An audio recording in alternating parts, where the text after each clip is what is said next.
Después de un poco de dificultades técnicas, vamos a iniciar nuestra escuela dominical. Muy bien, iniciamos con una pequeña oración. Amantísimo Padre, te pedimos que tú nos ilumines y nos des algo de tu sabiduría, de tu mente, para que podamos transmitir el mensaje de hoy, domingo 16 de julio de este año 2023. Te pedimos, Señor, que nos permitas comprender tu naturaleza, pero sobre todo el por qué tú eres santo. Y eso es tan importante para nosotros los cristianos. Todo esto te lo pedimos en el sagrado nombre de nuestro Señor Jesucristo. Amén. Muy bien, vamos a ver el tema de hoy, como ya lo están viendo, se llama Apartados. La santidad de Dios es el primer tema, por cierto, que es un tema que elaboró una teóloga. Entonces, para aquellos que dudan de que una mujer tenga capacidad para llevar un ministerio como el pastorado, pues les recomiendo que vean al menos este material a partir de estas 6 clases, pero aparte que vean la realidad, la calidad intelectual de esta autora. Muy bien, como siempre vamos a iniciar con la lectura de nuestra lección en español.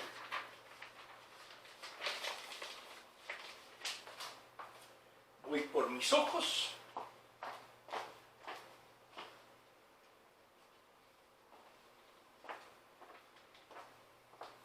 Para los que no lo sepan, soy de un ser de baja visión que se le llama. Prácticamente tengo lo que sería el equivalente a un 20, un 30% de la visión normal, pero eso no ha impedido que hagamos algo en la vida. De hecho, lo que tengo se llama nistagmos, y si ustedes buscan lo que es, créanme que no es nada bueno. La idea central: Dios es santo y apartado de todo lo demás en su creación. Aplicación para la vida. Un diácono de una iglesia decidió dejar a su esposa para irse con la secretaria de la iglesia, y eso están diciendo que Dios le había dicho que lo hiciera. Pero ese hombre no escuchaba a Dios, porque Dios es santo, odia el pecado y no tienta ni celebra el pecado. No podemos culpar a Dios por nuestra falta de santidad. La falta de pureza disminuye su santidad espiritual. Deshonra y ofende a Dios porque Él es santo. Dios nos dice: cuando alguno es tentado, no diga que es tentado de parte de Dios, porque Dios no puede ser tentado por el mal, ni Él tienta a nadie. Santiago 1:13. Eso ya lo vimos en una clase anterior.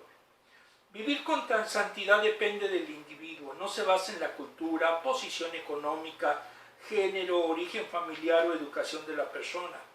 Depende de la reverencia, obediencia y dedicación de la persona a Dios. La reina Isabel II, en paz descanse, vivía como si fuera una reina antes de ser coronada. Nosotros como cristianos también necesitamos vivir una vida santa y agradable a Dios antes de reunirnos con Él, lo cual es bastante difícil. En el cielo, donde nos espera por su gracia y misericordia, gracias al sacrificio de su Hijo Jesucristo.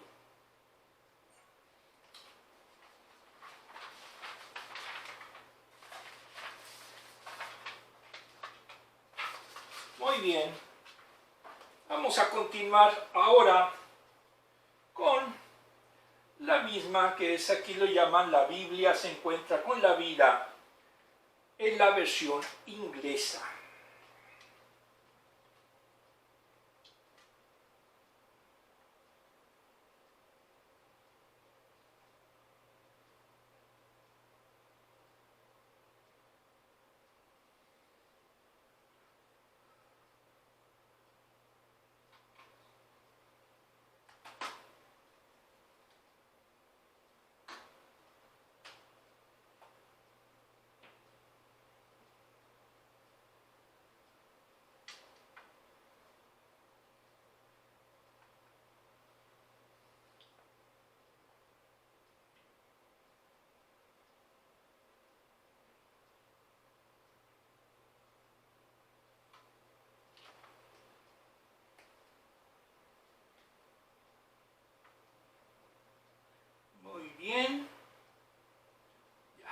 fin pude coordinar las máquinas.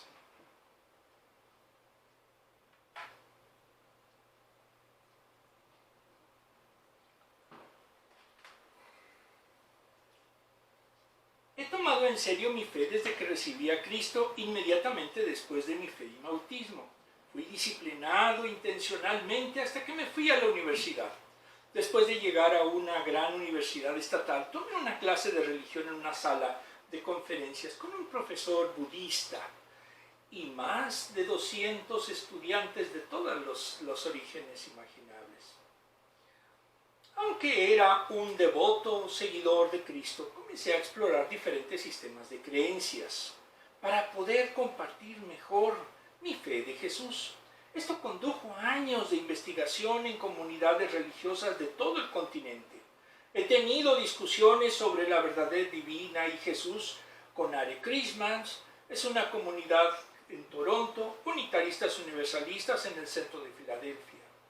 De hecho, he tenido diálogos en más ashrams, templos y monasterios de los que puedo recordar. Y contra ese telón de fondo se destaca una verdad principal. El Dios de la Biblia es santo. Sí es completamente distinto de su creación.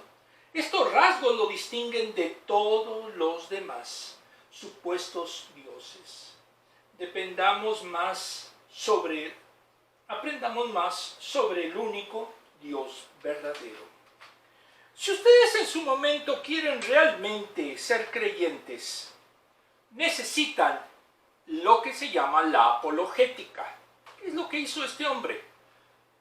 Aprender de todos los credos y decidir en su momento que ser cristiano es la mejor opción. Pero no lo hizo gratuitamente, sino lo hizo a través del conocimiento. Muy bien, vamos a continuar.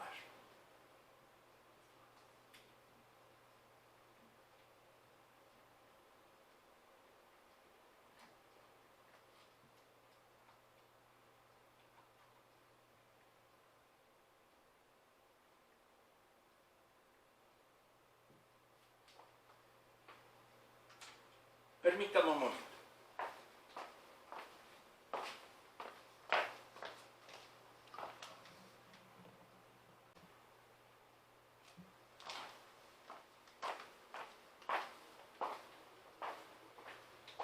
Estaban fallando un poco las máquinas, pero ya las arreglamos. Vamos a continuar. ¿Por qué no pongo imágenes de Dios? Porque no sabemos cómo es. Ese es el gran problema que tienen muchos idólatras. Porque podemos ver la imagen de Buda, de Krishna, etc. ¿Pero qué creen? No hay imágenes de Dios Padre, ni siquiera de Jesucristo y mucho menos del Espíritu Santo. Entonces vamos a hacer representaciones meramente gráficas, pero de entrada no podemos nosotros representar a Dios por la sencilla razón que no sabemos cómo es Él, aunque muchos digan que sí. Y hasta hagan figuritas y le pongan bonitos vestidos, pero son falsos. Vamos a ver la palabra. Es el Salmo 99, el 1 al 3 nos dice: el Señor es Rey, que tiemblen las naciones, Él tiene su trono entre querubines, que se estremezca la tierra. El versículo 2 nos dice: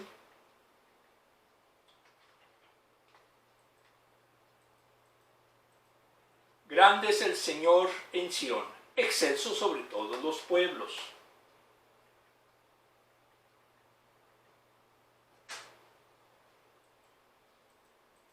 Sea alabado su nombre, grandioso e imponente. Él es santo. Él es santo.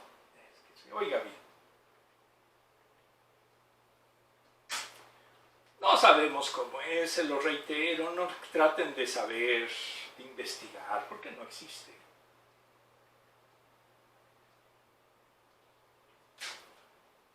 Muy bien. Vamos a ver el contexto. Es un poco extenso y espero que les ayude. santidad de Dios. En el libro de James Leo Garrett, que es uno de los mejores tratadistas, aunque ya ha fallecido, Teología Sistemática, editorial Mundo Hispano, nos dice que viene del hebreo kadash, ser santo, sustantivo kadosh, santo, y como sustantivo el santo. Por lo tanto, en el Antiguo Testamento Dios es verdaderamente santo. Se cree que su idea original era cortar, separar y por lo tanto enaltecer. Se concibe como separación o trascendencia. Santidad es lo que era singular, distintivo y trascendental, distinto a la humanidad. Su sentido es Dios está separado y es distinto porque es Dios. El santo es el enteramente otro. Entonces, si ustedes creen que se parece la humanidad a Dios, están equivocados. ¿Por qué? No sabemos cómo es Dios. Lo que sí sabemos que es la causa original de todo lo que existe.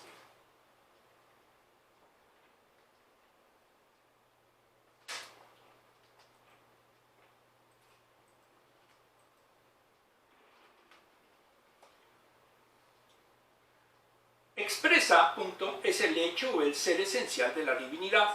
2. En Isaías aparece 27 veces. 3. Se usa como sinónimo de la deidad en Amós 6:8.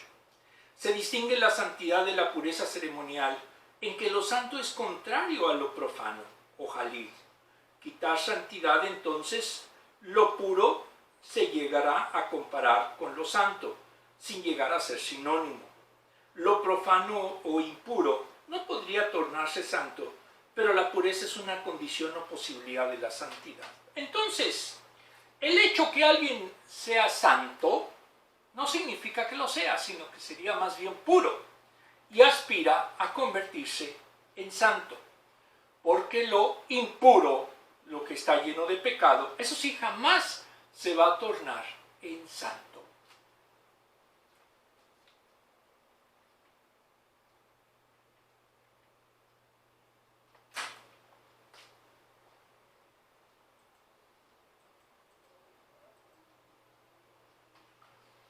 La santidad, de acuerdo a Isaías 6, es rechazo al pecado y al mal humano.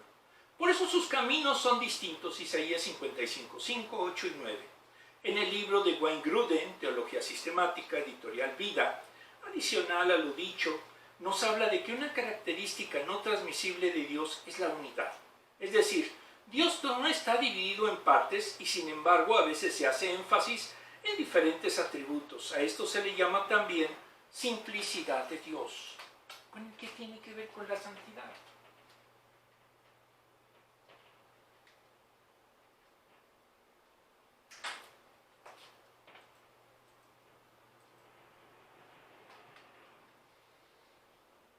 En la palabra, los atributos divinos no se destacan uno del otro, o uno es más importante que los demás, porque se da por sentado que cada uno es completamente una verdad en cuanto a Dios y a su carácter. Por ejemplo, Juan 10 dice Dios es luz, primera de Juan 1:5, y luego dice Dios es amor, primera de Juan 4:8. No significa que parcialmente es luz y otra parte es amor, sino Dios es luz y al mismo tiempo amor. Y lo mismo es dentro de las otras descripciones divinas. Por ejemplo, eternidad, justicia, santidad, omnipotencia, omnipresencia, conocimiento, amor, ira, sabiduría, celos, independencia, bendición, misericordia, veracidad. No son externos, sino propios de lo que es Él. En una palabra, Él es todo y cada uno de esto, y Él por lo tanto tiene todos y cada uno de estos atributos, características, o como dice otro autor, perfecciones. Entre ellos, desde luego, la santidad.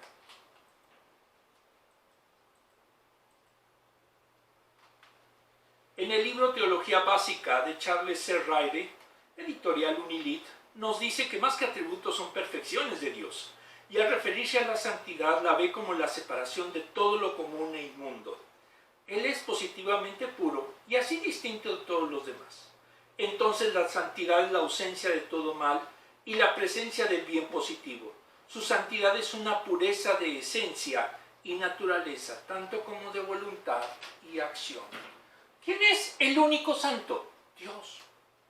¿Por qué? Porque todos los que se atribuyen que son santos, mis respetos, pero no lo son. Porque quien tiene realmente el único atributo de santidad total viene a ser nuestro Creador.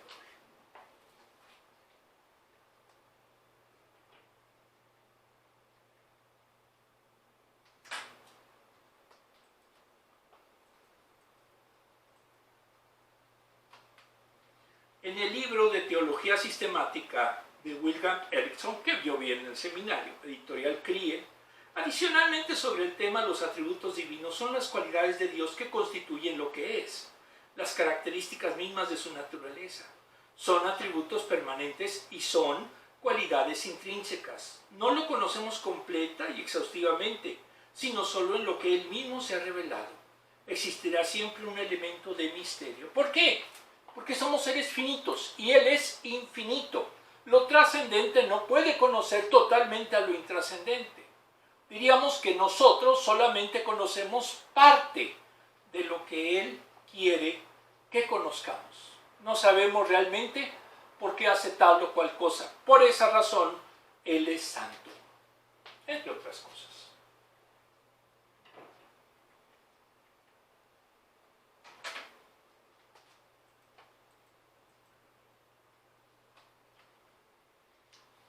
Este autor cataloga la santidad como un atributo moral, en donde en el contexto humano se relaciona con el concepto de justo, opuesto a lo injusto. Es como decía Louis Benhor, está separado de toda la creación, es una majestad, santidad de Dios, Éxodo 15:11, Samuel 2:2, Isaías 57:45. Aparte de ser distinguido, es absoluto en su bondad y pureza. Entonces el mal del mundo no le puede manchar ni tocar. Habacuc 1:13. La perfección de Dios es nuestro estándar. Todo código moral se deduce de su santidad. Levítico 11:44-45, 19:7, Mateo 8:48. Su santidad se resalta en toda la Biblia, en especial en el Antiguo Testamento. Por eso los creyentes deben buscar parecerse a Él. Uno de los elementos básicos de creer en Dios es que Él es la medida de lo ético. Si no tenemos a Dios, no tenemos un parámetro ético que seguir. Por eso en su momento la raza humana, al no tener más que a sí mismos como su medida, pues se les ocurren locuras como hacer bombas atómicas y querer en cualquier momento destruirse. Eso es propio de los humanos.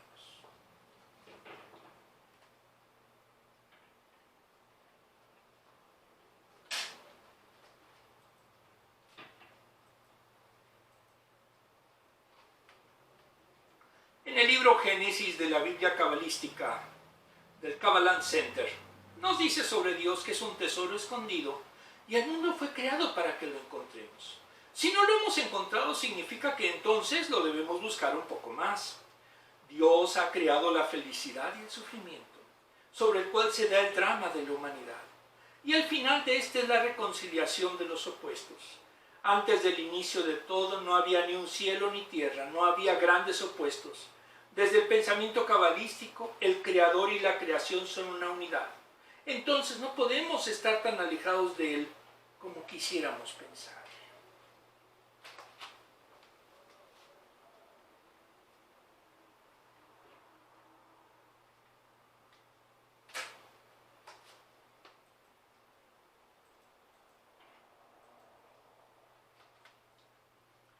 La Biblia es un código cósmico y la Cábala es la clave para su entendimiento y nuestra transformación.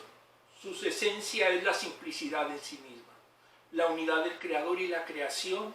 Entender la Biblia es reconectarse con Dios, la cual una vez tuvimos y luego perdimos.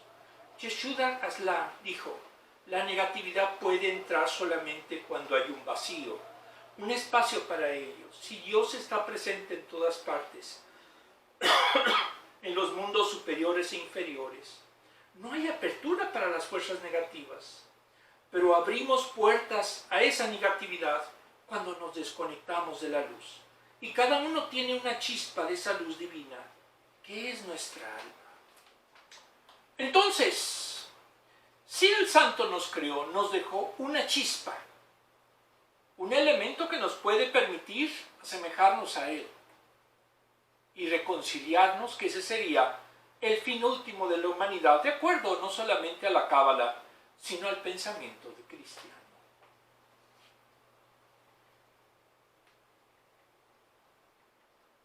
¿Por qué utilizo la cábala? Porque es el misticismo hebreo y créanme, es muy interesante cuando se estudia a profundidad. Salmo 99. En el libro Comentario de los Salmos de Samuel Pagán, editorial Patmos, dice que su título es Fidelidad de Dios para con Israel. En este finaliza una sección de poemas dedicados a la realeza divina. Son himnos que celebran la soberanía divina, poniendo de manifiesto la importancia de la justicia y la verdad en la administración del Rey Eterno. Desarrolla la temática de los Salmos 96 a 98, añadiendo como elemento teológico que Él es santo. ¿Quién es santo? Dios.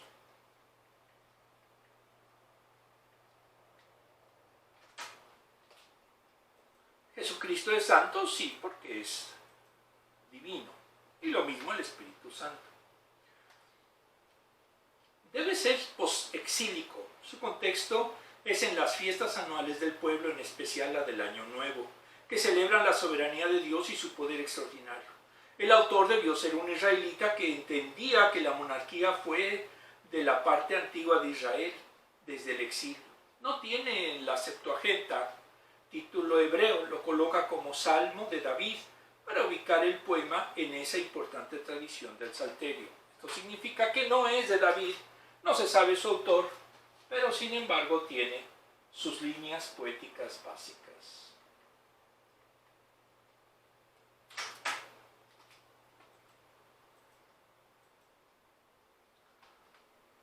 En el mejor libro de este tema, que es en los Salmos de C.F. Keil y F.J. Delis, editorial Plie, es el tercero que comienza con el lema Dios reina, 93, 93, 97 y 99. Se divide en tres partes. La primera, del 1 al 3, termina con Él es santo. La segunda, 4 a 5, termina con, igual que la primera, y 6 a 9 es más desarrollada. ¿Por qué es santo el Señor nuestro Dios? Pengel dice que en este salmo se celebra al Señor como aquel que ha de venir, como el que es y el que será, y cada una de ellas culmina con una alabanza, Él es santo. Entonces diríamos que es un salmo de adoración, de exaltación, y en sí un panegírico a lo que es la santidad de Dios. En el versículo 1-3, en el libro de Keil y otro, los tres futuros expresan hechos del tiempo que viene y son el resultado del dominio real del Señor, que se realiza desde el cielo y aquí abajo desde Sion. Sobre todo el mundo declaran lo que debe de suceder y sucederá. Sentados sobre querubines, Salmo 82, 18, 11, es una definición de la manera en que el Señor gobierna, entronizados sobre los querubines. Los querubines son figuras celestiales, no las podemos representar, no las conocemos. Es una manera, es una especie de alegoría en relación al gobierno divino.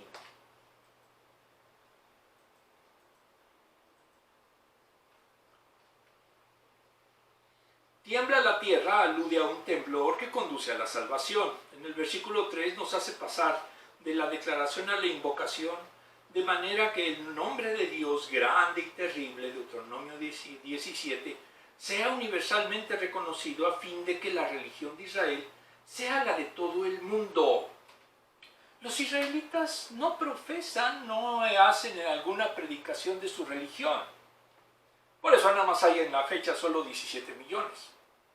Pero, sin embargo, lo que dice aquí el Salmo es que el futuro, la religión del Dios de Israel será de todo el mundo. Esto es, va a ser verdaderamente universal. Dice, el mundo, el texto dice, sea universalmente reconocida a fin de que la religión de Israel sea la de todo el mundo. El texto dice santo es Él, porque Él y su nombre son nociones que se implican mutuamente. Por eso se pasan con facilidad de una a otra. La santidad, como dijimos, representa uno de los atributos o perfecciones de Dios. Entonces, por ser Él santo, Él es Dios y viceversa. Vamos a ver el desglose.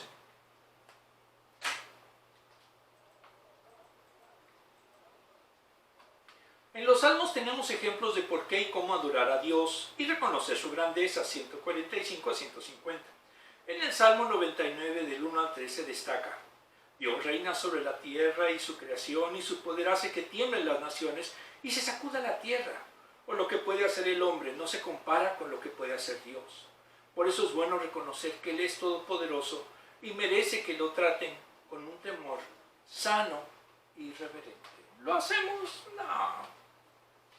El hombre se cree autosuficiente y cuando la naturaleza se encarga de demostrar que Dios tiene dominio sobre ella, entonces sí, se siente impotente. Dios es grande y todas las naciones lo exaltarán. Aunque esto no lo deseen quienes viven en un mundo pecaminoso, dice el Señor, vivo yo, y ante Él se doblará toda rodilla y toda lengua confesará a Dios. Romanos 14:1. Pero desde luego siempre tenemos la opción de no obedecerlo. Por eso existen el ateísmo y otras religiones.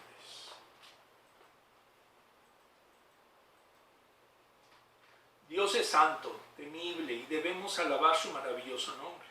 En el Salmo 103:1 el rey David sabía que Dios es santo. Por eso dice: alaba alma mía al Señor, alabe todo mi ser tu santo nombre. En Proverbios 1:7 dice: el temor del Señor es el principio del conocimiento. Los necios desprecian la sabiduría y la disciplina. En Salmos 156 dice: que todo lo que respire, alabe al Señor. Aleluya, alabado sea el Señor. Entonces, todo lo que estamos viendo no es solamente propio de un salmo, sino que refleja el sentido general que tiene la palabra. La santidad de Dios es algo que el creyente necesita buscar y ejercitar con toda intención, porque es una decisión. La santidad del creyente aumenta en la medida en que obedece a Dios. Reconoce que Él está apartado en su grandeza y tiene una santidad perfecta. Dios nos llama a ser santos y a hacer que nuestra vida diaria sea semejante a Cristo. ¿Quiere tener un modelo de lo que es santidad? Esté obedeciendo y creyendo en Cristo. Si no lo obedece ni cree en Él, pues nunca va a llegar a ser santo. Y tenemos un gran problema: si no es santo, pues no va a poder tener vida eterna. Dice, Alarmi es una empresa que se dedica a hacer fotografías o ediciones, y en su momento, espero que no me demanden, no tengo ningún beneficio de esta conferencia, pero es interesante. Cuando quieran encontrar imágenes como esta, pues ya tienen el lugar. ¿Cuál es la diferencia entre pureza y santidad? Lo puro puede ser un objeto, puede ser una persona que está dedicado o está apartado a Dios, pero no va a llegar a ser santo en un sentido teológico. ¿Por qué? Porque el único santo y puro en totalmente es Dios. ¿Qué es algo que puedes, que posees, que piensas que es el único, que es único? Pues la realidad, Dios, eso sí, nos dio una personalidad. Y cada uno es distinto a otro. No hay dos personas iguales en el mundo. Entonces, ustedes son únicos. ¿Por qué no se puede comparar a Dios con ninguna otra cosa? Si se pudiera comparar, estaríamos hablando de que hay varios dioses.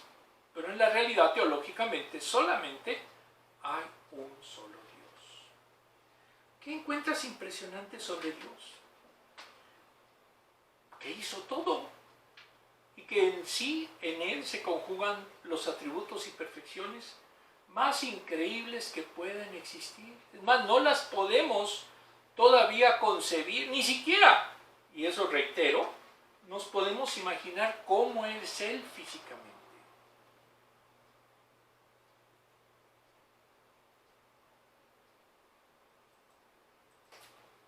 Muy bien, vamos a continuar.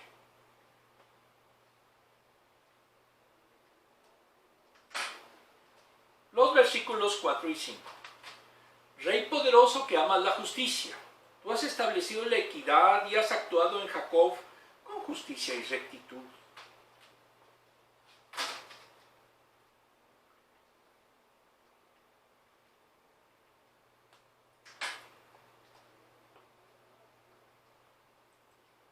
El 5. Exalten al Señor nuestro Dios, adórenlo ante el estrado de sus pies. Él es santo. Y aquí tenemos algo bien importante. Dijimos que todas las virtudes, que todas las perfecciones y cualidades se conjuntan en Él. Y otra de las que es importante que sepamos es que Él es justo. Es decir, no vamos a encontrar a un Dios, llamémosle así, injusto, un Dios arbitrario. No puede ser concebido como un Dios que no le da a cada quien lo que le corresponde. Es más, es un Dios que ama las reglas del bien. No va a querer que hagan sacrificios humanos. No va a querer que roben, no va a querer que maten, aunque muchos piensan que sí. Pero la realidad es que el Dios que concebimos y que la Biblia concibe es un Dios que es justo, que es bueno, que es misericordioso y sobre todo que es santo.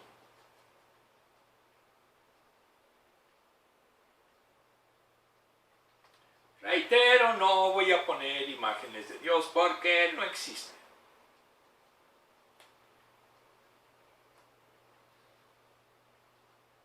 Ay, pero ya fue autorizado y ya lo dicen que es de él.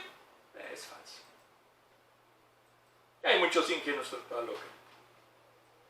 En el libro de Keil y otros celebran a Dios por su continuo reinado de justicia en Israel. Es el poder del rey que ama al derecho. No gobierna conforme a un capricho dinástico o algo que sea voluble, sino según la justicia, conforme a unos preceptos morales. Establece su trono y lo establece en derecho y justicia. Evoca un reinado teocrático. Pero para que exista un reinado teocrático necesita que esté Dios al frente. Y que de hecho esa será una de las visiones que aparecen en Apocalipsis. Ahora, Salmo 11:4.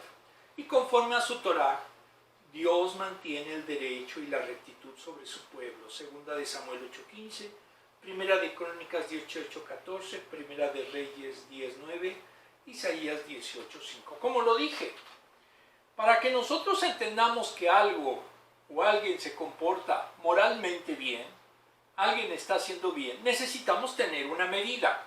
Y la medida para determinar si nuestra conducta es buena o mala es Dios y su palabra. Si algo no está de acuerdo a su palabra, entonces es cuestionable moralmente, éticamente. ¿Por qué? Porque no tiene una medida.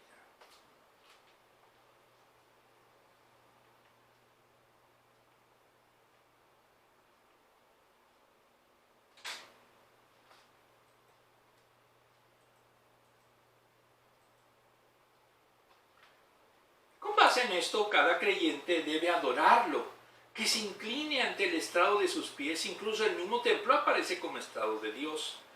Esto es, su trono es el estrado y entonces ante él lo deben de adorar. En el libro de Samuel Pagán agrega esto, que el estrado en sus pies se convierte y actualiza en el monte Sión, versículo 9, para darle al salmo una dimensión histórica y concreta. ¿Desde dónde gobernará Cristo o Dios? Eventualmente, desde el monte Sión.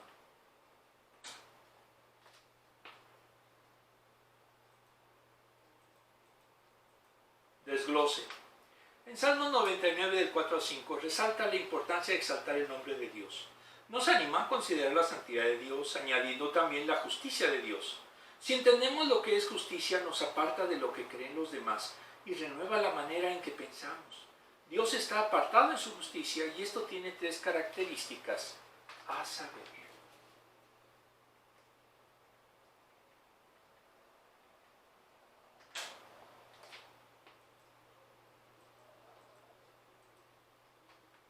Dios, Rey eterno, ama la justicia. En el versículo 4, Dios juzgó a su pueblo. Su amor no es ciego, sino justo. Por ese amor y justicia entregó a su Hijo para darnos la salvación y la vida eterna con Él. Cristo vino a morir por los pecados de toda la humanidad, el cual comenzó en el Edén, trayendo la paz entre Dios y los hombres. Juan 3:16, Génesis 3, lo que habíamos visto también en la filosofía cabalística.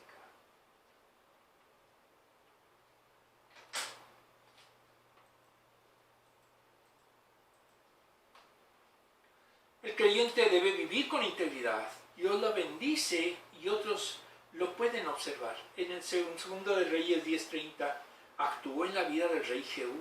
Él no era fiel con Dios, pero el Señor sí lo fue.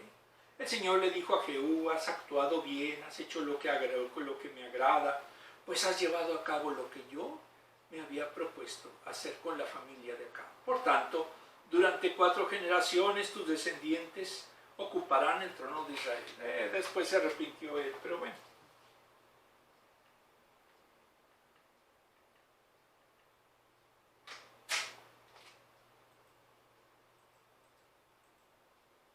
La santidad de Dios, el versículo 5. Llama al creyente a postrarse delante del estrado de sus pies. Ahí es cuando se puede recibir la verdadera justicia y cuando se puede ofrecer una vida de santidad. El estrado es un sitio de honor, el tribunal donde Dios juzgará a su pueblo y deliberará su justicia. También ya vimos que puede ser su templo. Pero, solo será para aquellos que realmente acepten a Jesucristo y vivan, tengan un nuevo nacimiento y busquen vivir en santidad. Los que no, olvídenlo, no es para ustedes. Eso sí serán juzgados, pero eso es otra cosa.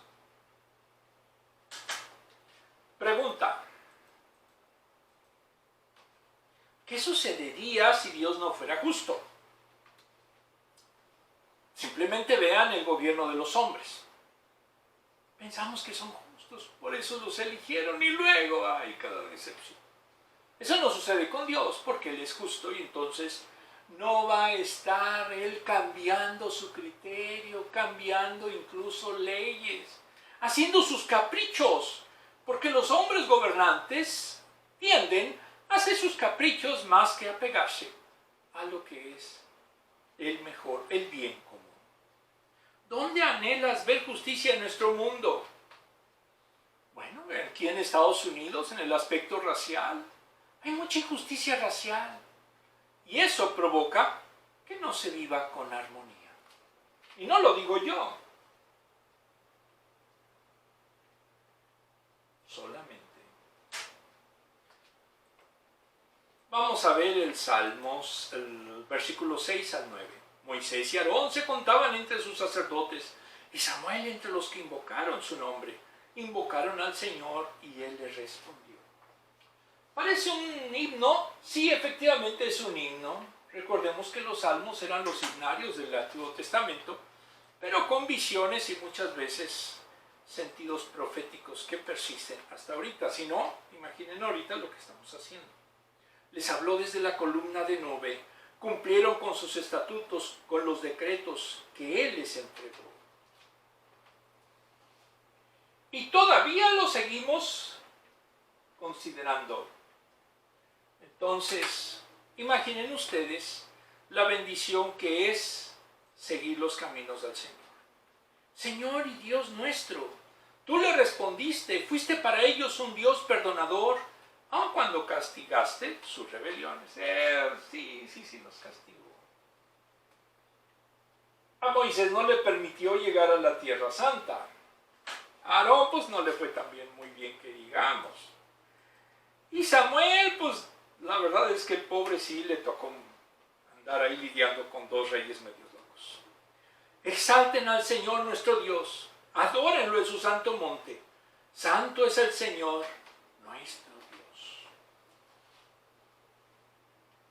¿En qué desemboca todo el amor y la obediencia a Dios? En su amor. ¿Pero por qué Israel quiere tanto a su Dios? Esto es, reitero, es una simple representación gráfica.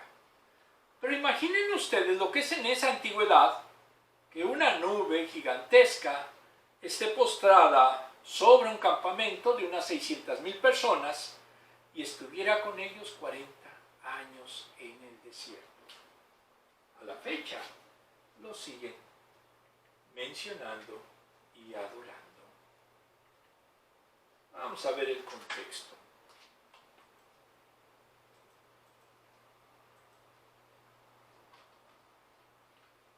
Versículos 6 al 9. En el libro de Keil y otros, estos versículos nos sitúan la historia de Israel antes de la monarquía davídica, para apoyar la declaración de que Dios es una deidad viva, que es nuestra con misericordia y hace juicio. El poeta apela a 3 héroes de los tiempos antiguos y a los acontecimientos vinculados con ellos. Son los 3 intercesores, Moisés, Aarón y Samuel. En ellos se manifiestan, son sus testigos del tiempo antiguo, culminaron su camino muriendo en fidelidad a Dios.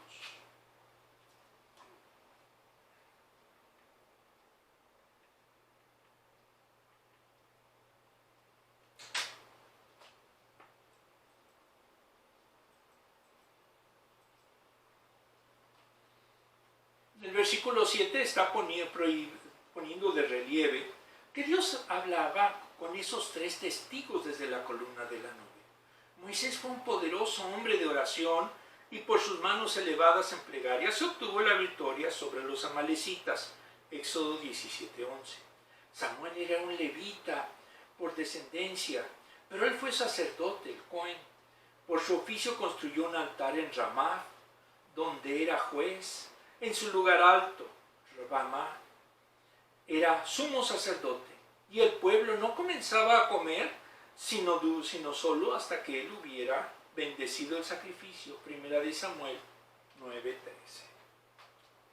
Él sí era un verdadero sacerdote, no como muchos sí conozco. ¿Por qué? Porque obedecía a Dios. En el versículo 8, en Israel se distinguen el bien y el mal, lo bueno y lo que va en contra de Dios.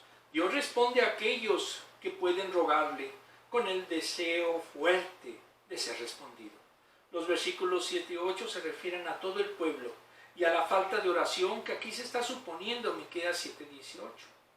Es como la generación del desierto que no respondió plenamente a las promesas de Dios y constituye una advertencia fuerte para la generación del salmista.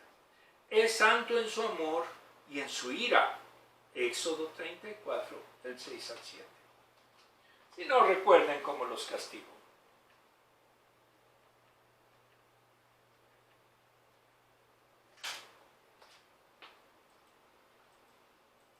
El versículo 9. Por eso el salmista pide a sus contemporáneos que alaben a Dios, a quien ellos pueden invocar diciendo con orgullo que es su Dios, reconociendo y confesando su majestad. Le pide que se inclinen y lo adoren, Salmos 5:8, en la montaña de su santidad, en el lugar que él mismo ha escogido como el lugar de su presencia, que es el monte Sión.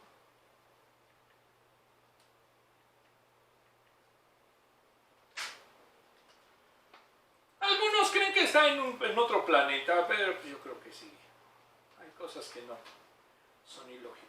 Dios es santo, perdona pecados y contesta las oraciones de los creyentes. Está disponible para todos. A veces usa individuos obedientes para que cumplan sus propósitos específicos en la tierra. Como ejemplo usó a Moisés, Aarón y Samuel. Ellos lo servían y él oía las súplicas de ellos, versículos 6 y 7. Fueron escogidos por él, obedecían sus estatutos y fueron rectos delante de Dios. Si vemos en la Biblia sus vidas, entenderemos este versículo.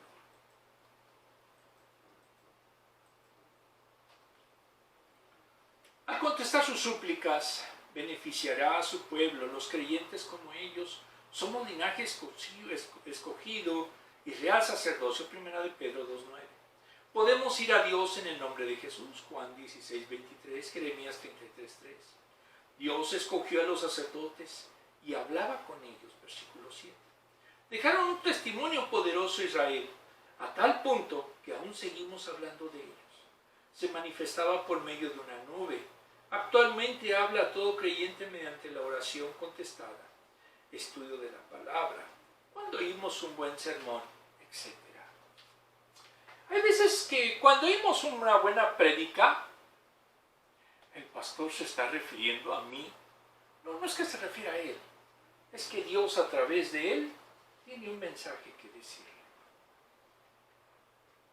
A veces no lo queremos oír y le hacemos caso omiso a lo que dice el pastor o algún maestro de escuela dominical que es muy latoso también.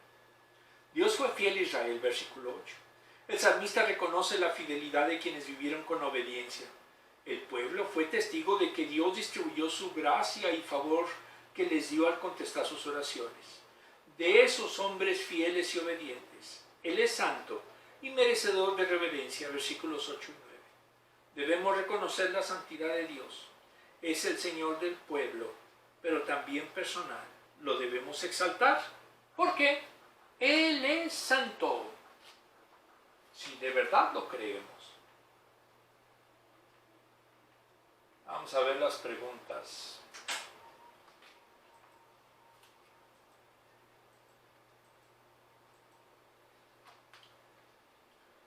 ¿Debe el creyente vivir una vida de obediencia como sus antepasados? Sí, pero muchas veces no lo hacen. ¿De qué manera las acciones de Dios en el pasado te dan confianza en tu caminar diario con Él? En el ejemplo, si podemos realmente seguir los mandamientos como lo hicieron Moisés, Aarón y Samuel, sobre todo Moisés y Samuel, realmente estaremos nosotros en el camino correcto y podremos verdaderamente alabarlo. ¿A qué ministerio te está llamando Dios para que le sirvas? Está la duda ofende. Creo que es para ser maestro de escuela dominical. Y espero que estén convencidos de que así lo es. ¿Por qué la santidad de Dios es tan vital para nuestra fe? Si Él no fuera santo, no sería Dios. ¿Por qué? Porque simplemente la santidad es uno de los atributos que no puede tener una creación. Lo realmente santo es aquello que es diferente totalmente al mundo físico que conocemos.